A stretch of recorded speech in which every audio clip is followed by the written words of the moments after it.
Could Margaret Sullivan, a woman whose life was a quiet testament to unspoken generosity, ever truly fathom the profound echo her simple acts of kindness would create?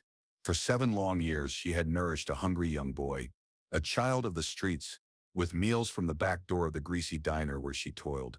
But her compassionate heart became a target for the venomous jealousy of her manager, Mr. Harrison, who cruelly framed her, snatching away her livelihood.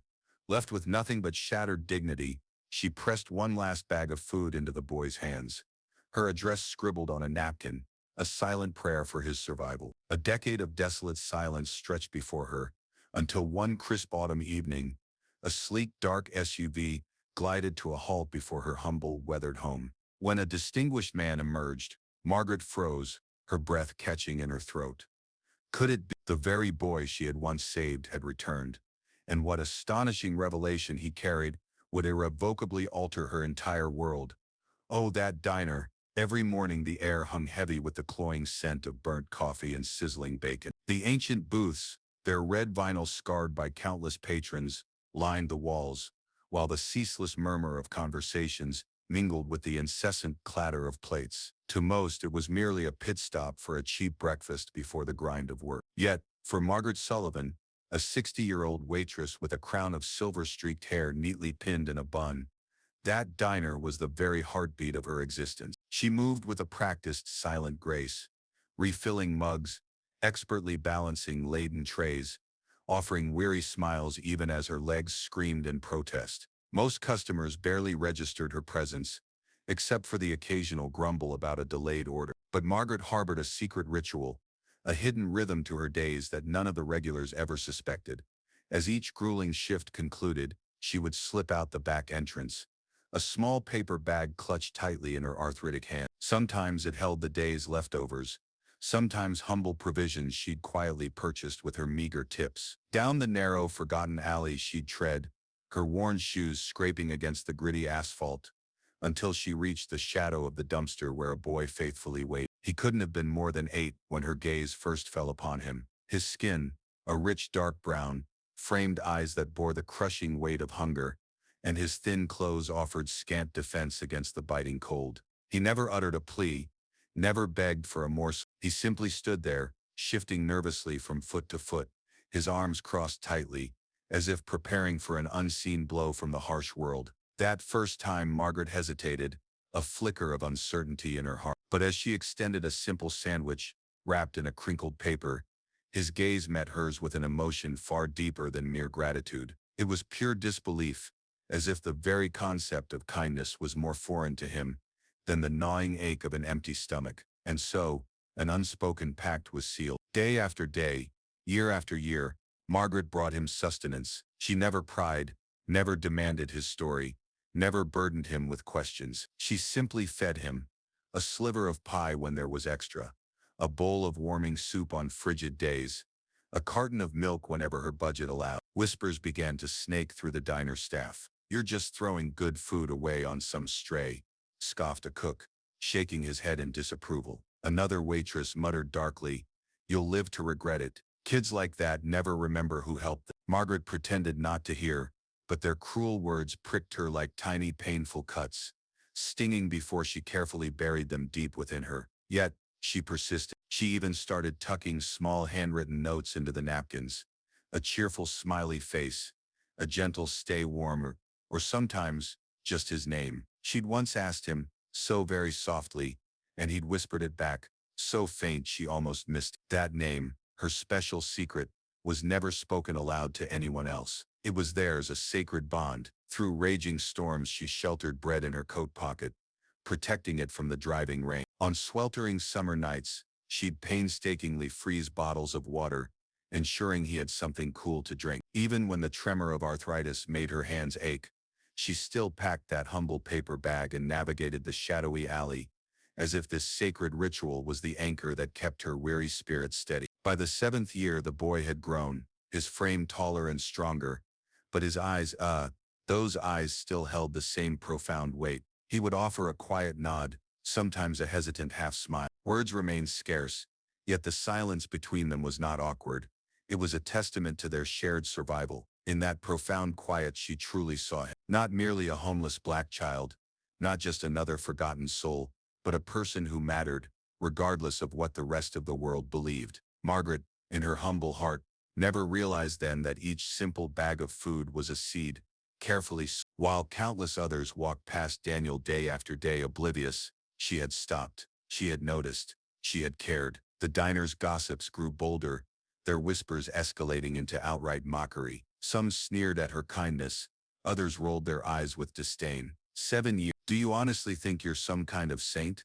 They joked behind her back. But Margaret remained impervious. She had long understood that the smallest acts, when performed with unwavering faithfulness, resonated louder than any grand pronouncement. And so, she continued her daily pilgrimage, out the back door, the paper bag a comforting warmth in her hands, never dreaming of the monumental significance it would one day hold. Mr. Harrison's back office reeked of stale cigarettes and cheap cologne. The manager, a man with an overgelled, slicked-back hairstyle and a thick mustache, sat behind his desk, his smirk never quite reaching his cold, calculating eyes. He perceived people as interchangeable cogs, not living souls, and lately his piercing gaze had fixated on Margaret, not her aching feet, nor her weary back, but the quiet, frequent way she slipped out with bags after closing. He began dropping insidious remarks when no one was listening. Funny how inventory seems to vanish after shifts, he muttered one night,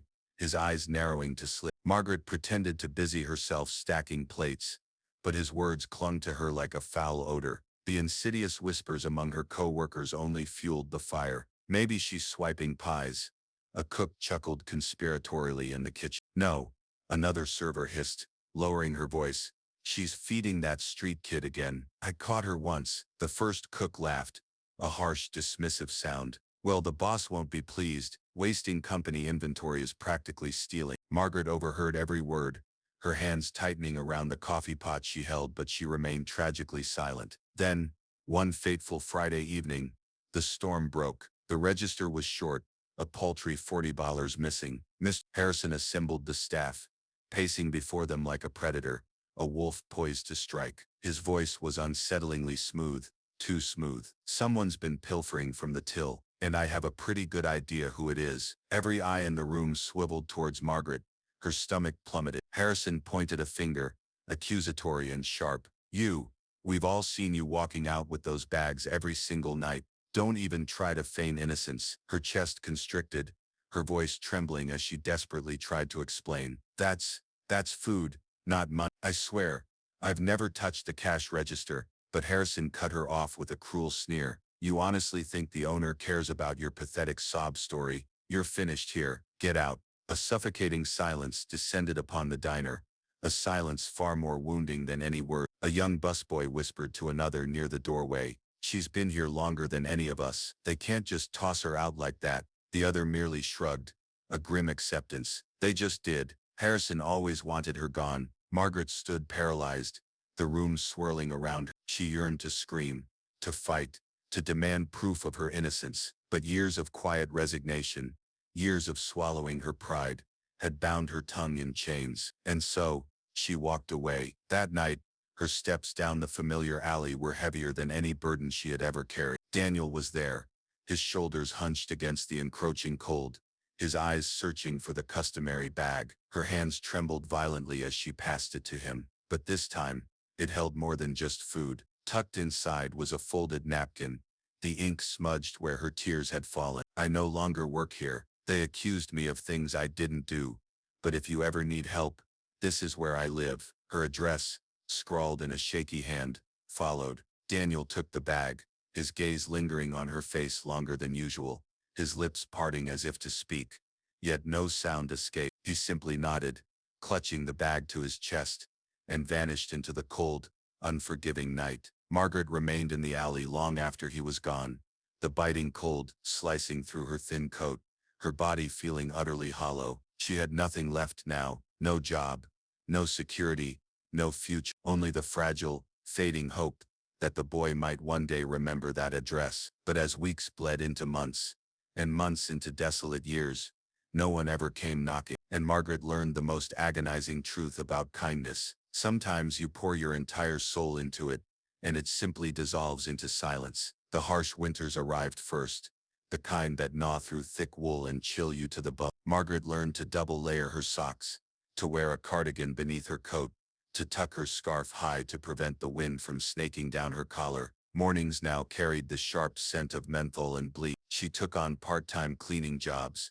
meticulously scrubbing away the remnants of other people's lives just to sustain her own. She'd kneel, wiping baseboards, flexing her aching hands until the pain dulled, then push on, relentlessly. Her small, tidy house, a faded blue with a porch that groaned like an old friend, remained her sanctuary. On her fridge, crooked beneath a pie-shaped magnet, sat that very folded napkin, her slanted handwriting a poignant reminder. She didn't need it, yet she kept it, a silent promise to herself that if a knock ever came, she would hear it. Neighbors came and went like the changing seasons. New faces, new cars, new noises. Some mornings 2 teenagers in hoodies would lounge against a fence on the sidewalk, their hushed whispers drifting to her. "Yo, that's Miss Sullivan," one murmured, tipping his chin towards her, "the old lady with the tote bag. She used to feed a kid behind the diner every day. Crazy, right?" Now, people forget that the kid did too. Their voices faded as she passed, but she lifted a hand, a silent acknowledgement, and kept walking. She continued to observe the small details of life, a wary stray cat that refused human touch, the bus driver humming off-key, a fleeting newspaper headline about a young tech founder making millions, names and numbers that slid past her like rain on a window pane. She didn't bother with business pages. Coupons held far more utility. At night, she'd brew weak tea, listen to the radiator's soft hiss, and watch the distant headlights paint moving squares of light across her ceiling. On Sundays, she volunteered at the church pantry, meticulously stacking cans into perfect pyramid. The pastor's wife, a kind woman, often tried to press money into Margaret's palm, but Margaret would smile gently, close the woman's fingers around the bills, and nod towards a mother struggling with twins. Her week looks far heavier than mine. Then, she'd return to straightening labels, aligning edges, finding a quiet peace. When the pantry door finally closed, every winter she knitted a single scarf, the same pattern, slow and steady, each stitch a silent counting of the days. She stored them in a drawer she never opened. Spring always arrived, yet she knitted anyway. Habit, she realized, could be a form of prayer. Some months were particularly lean, the electric bill a low, persistent hum of worry in the back of her mind. She'd take an extra shift, wiping down a barber shop after hours. The owner would whistle a tune, offering her a bottle of soda. "What's up, Ming, you good?" "I'm all right," she'd reply, polishing a glass until it gleamed. "I'm here." Gossip, a persistent weed, traveled much farther than At the corner store, 2 women by the lottery stand exchanged hushed commentaries behind cupped hands. "She's still all alone. Heard she lost that diner job over something messy." "Sad." One paused, a hint of pity in her voice. "Some folks give until there's nothing left." "Then what?" Margaret pretended to meticulously inspect tomatoes for ripeness, her thumb gently pressing, pretending the cruel whispers didn't sting, but they did. She simply knew by now how to carry such weight with quiet grace. Years slipped away, like sunsets observed too slowly, then gone in a blink. The boy's face became blurred at the edges of her memory, yet his eyes remained vividly clear, steady and bright. Sometimes, when a lanky teenager would cross the street to hold a door for her, a sudden warmth would bloom in her chest, almost a laugh. "Look at you," she'd think. "Look how you survived." Then the door would close, and the day would simply move on. On a muggy July night, sleep stubbornly eluded her. The air was thick, the old fan ticking with a slight, rhythmic wobble. Margaret sat on the edge of her bed, pressing her knuckles, listening to the hushed breathing of the neighborhood. Music drifted from 3 houses down,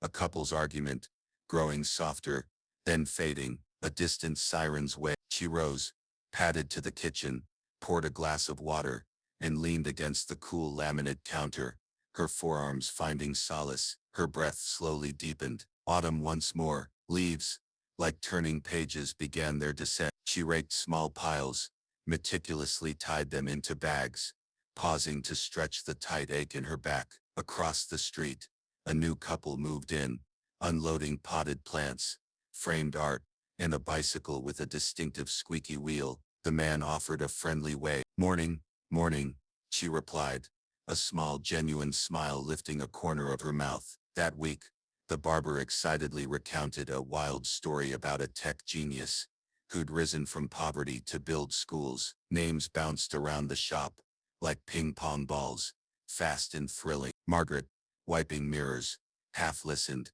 letting the words drift past. Schools, kids, good. She tucked the thought away, like so many others. Then the air grew crisp, the first frost silvering the grass. She pulled her coat tighter, buttoning each button with careful precision. That afternoon, the clouds hung low, the sky a dull pewter lid. She brewed tea, placed her mug on the windowsill, and drew the curtain back just enough to watch the street below. A delivery van rumbled past, its tires whispering over the damp asphalt. Farther down, a sedan idled, then slowly eased away. Just normal traffic, nothing more. She rolled the last precious bit of yarn from this year's scarf, measured the tail with her fingers, and closed the final stitch. The room settled into a symphony of soft small sounds. The clock's steady tick, the fan's faint hum, the ceramic tap of her cup. As she set it down, she exhaled, long and low. Late afternoon deepened into shades of blue, then a distinct crackle of gravel, closer than usual, a sound more grounded than the usual rush of traffic, a heavier engine, steady, unhurried. At first, she didn't move. Engines were merely part of her block's unchanging soundtrack. Still, her hand instinctively drifted to the curtain. She pinched the fabric, just enough to peek. Strong, clean headlights swept across her porch rail. A dark SUV, sleek and imposing, eased into view, rolling to a silent stop at the curb. Its hood reflected the frail, fading sky, the motor idling low, and even, like a held breath, Margaret's fingers tightened on the curtain's edge. She felt her pulse in her wrist, steady and calm, not startled, merely present. She carefully placed the finished scarf on the table, smoothed it once with the flat of her palms, and slowly stood. The radiator clicked, then fell silent. Outside, the SUV's engine maintained its patient murmur. She inhaled, steady and slow, and took a deliberate step towards the door. The brass door handle felt cool against her palm. Margaret's breath hitched as she opened it, the crisp chill of late autumn washing over her skin. The SUV's engine finally cut off, and silence swelled, broken only by the crunch of expensive shoes on gravel. A man emerged, tall, impeccably dressed in a sharp suit, the kind one only saw in glossy magazines abandoned on barbershop counters. The car door shut with a smooth, expensive thud. He stood still for a moment, his gaze sweeping over her house, as if committing every detail to memory. His eyes, steady, deep and hauntingly familiar, finally locked onto hers. Margaret gripped the door frame, her knees suddenly weak. Where had she seen those eyes before? He approached, neither rushed nor hesitant, his steps measured, like someone bearing the weight of years. When he reached the porch, he stopped, maintaining a respectful distance. Then his voice, low and warm, layered with something she hadn't heard in a decade, broke the silence. "You don't remember me, do you, Miss Sullivan?" Margaret blinked, her lips parting slightly, the silver of his watch catching the last rays of the fading sun. She shook her head softly. "I truly can't place you." He offered a gentle smile, and for a fleeting, heart-stopping second, she saw him, not the imposing man, but the vulnerable boy, the same wide, searching eyes she'd watched grow, hungrier with each passing year, the same quiet nods at the alley's edge. "I'm Daniel," he said, his voice a soft echo of the past, "the kid from behind the diner, the one you fed every single day for 7 years." The world truly tilted on its axis. Margaret gripped the doorframe tighter, steadying herself. Her breath caught,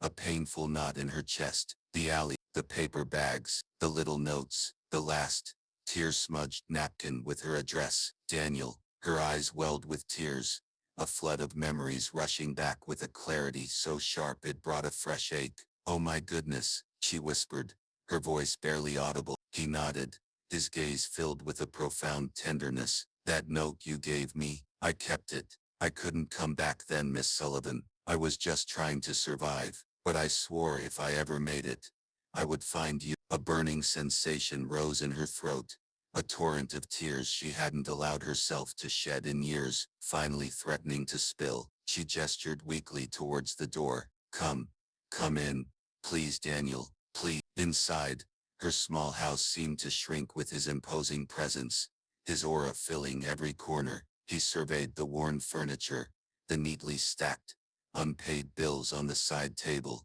He noticed everything, but made no comment. Instead, he turned to her, his expression earnest. I made it, he said softly. Years of tech, of coding, of relentless hustling and sleepless nights. Somehow it worked. I built something. People know my name now, but none of it, not one bit, would have happened if you hadn't kept me alive. You never once looked at me like I was worthless. You didn't care about the color of my skin. You just saw a kid in need.